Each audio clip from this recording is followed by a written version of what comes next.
इब्न जौजी ने लिखा है सैकड़ों साल पहले, आज के किसी आलिम की बात बताता तो लोग इनकार करते। सैकड़ों साल कहते हैं बलख में कहत पड़ गया, लोग हिजरत करके समरकंद आ गए। एक सैयदों का खानदान भी आया, एक ऐसी खातून भी आई जिसके साथ 3 बेटियां थी, बेटा भी कोई नहीं, खामन फौत हो गया। मस्जिद के साथ मेहमान खाने बने होते, वहां उसने बच्चों को ठहराया और निकली समरकंद में कि कोई आदमी मिल जाए और उससे कहूं कि थोड़ी सी मदद हो। वो चलते चलती एक सेठ के पास, रईस के पास पहुंची। जिन लोगों के पास दौलत आती है ना, वो कई दफा सख्त जुमले कहने लगते हैं जो अल्लाह को पसंद नहीं आते। वो सेठ के पास गई तो जाके कहने लगी मैं गरीब हूँ, परेशान हूँ, बलख में कहत है, सारा जमाना जानता है, तो मैं इसलिए समरकंद आई हूँ, बेटियों का साथ है, न रहने को जगह है, न खाने को रोटी है, न पहनने को कपड़ा है, मेहरबानी कर थोड़ी मदद कर। कहने लगा हो कौन? तो उस सैयदादी ना कान आगे करके, हाँ किसी पे भी हालात सख्त आ सकते हैं, अल्लाह से डरना चाहिए, कान आगे करके ना कहने लगी मैं सैयदादी और यहाँ मेरा अपना कोई नहीं, मेहरबानी कर। तो वो सेठ साहब, चौधरी साहब कहने लगे मुझे कैसे पता चलेगा तू सैयद है? तो सैयदादी ने अपना पल्लू खोला और अपने आंसू दोनों आंखों से साफ किए तो कहने लगी अल्लाह तेरा भला करे, मैं साबित नहीं कर सकती कि मैं हुजूर का खानदान, मेरे पास कोई दलील नहीं, मैं नहीं बता सकती। चल ठीक है, चली गई। किसी ने बताया कि यहाँ एक यहूदी भी रहता है, वो बड़ा सखी है, या आतिश परस्त है, या पारसी है काफिर गैर, सखी बड़ा है। उसके पास गई, बैठी रही, लोग बैठे थे, जब चले गए तो करीब गई, कहने लगी मजबूर हूँ, परेशान हूँ, गरीब नहीं हूँ। कहने लगा बीबी तुझे कभी देखा नहीं, समरकंद की इतनी आबादी नहीं, मैं सारे शहर, तू कौन है? तो कहने लगी तारफ ना ही पूछे तो अच्छा है। उसने कहा चलो अगर पता चल जाए तो।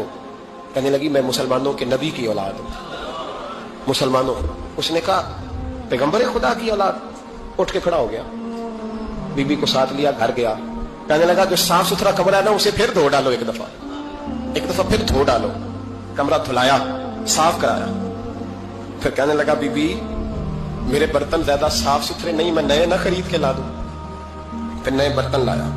फिर अपने बच्चों से कहने लगा ऊंचा ना भूलना, ये सैयदा फातिमा की शरादियां आई, यहाँ कोई शख्स ऊंची बात ना करे।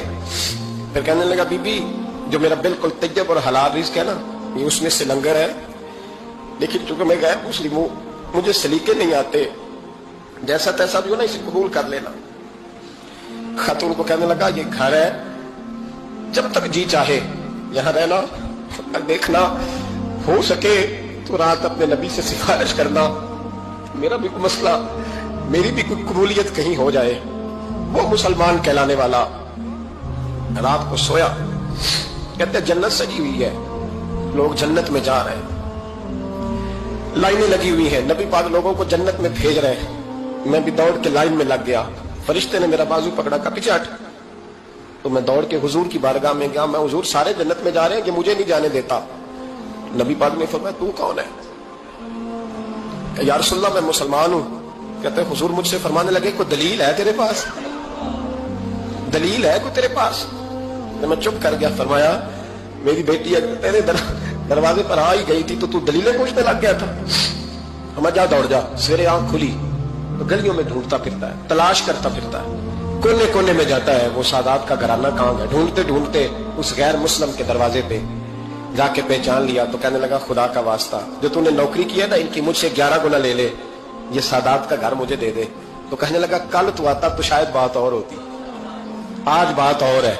उसने कहा मेहरबानी कर। कल नहीं, कल तू आता तो मामला और था, आज मामला आज और है, रंग बदल गया है, हालात तब्दील हो गए हैं, अब तू देख डाक के आया, जा दौड़ जा। कहने लगा नहीं मेहरबानी कर, दे दे। तू गैर मुस्लिम में तेरा क्या ताल्लुक? कहने लगा चुप कर, गैर मुस्लिम में कल तक था, कल से सज्जदों से प्यार किया है तो मेरे हालात संवर गए हैं। वो जो नजारे तूने रात ख्वाब में देखे हैं मैंने जागती आंखों से देखे हैं।